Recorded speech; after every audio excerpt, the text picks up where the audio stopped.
Sum sima ro pui na lo kalang Amangai tan sa te chu shuai turin to to ro tin min ko anga Sak le tham chim le marami Mangai na in min shuai ko ma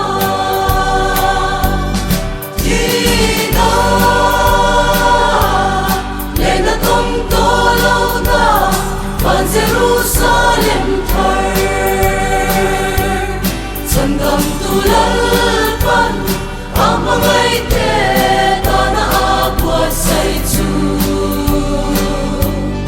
Akong karung mantam matsay Rangkatsakot kermoy Di ekon var my loving Peram no chu aeng to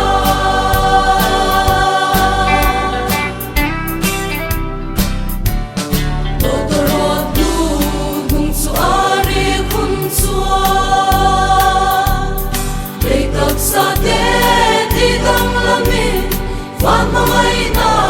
puan sukan sin to Sandam tulal Krista nen ro relin Lay si om na kan nung sona Peram no en fel ram matsua Sa tuan kwa alo en to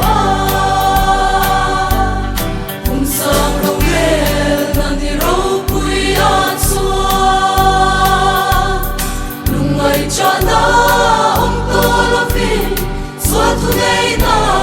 puari na om toa Peram no en fel ram ro puya chuan Kan bel ni en anga engi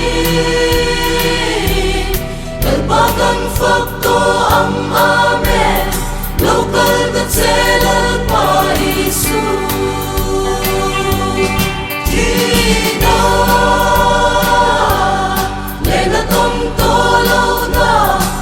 Jerusalem thar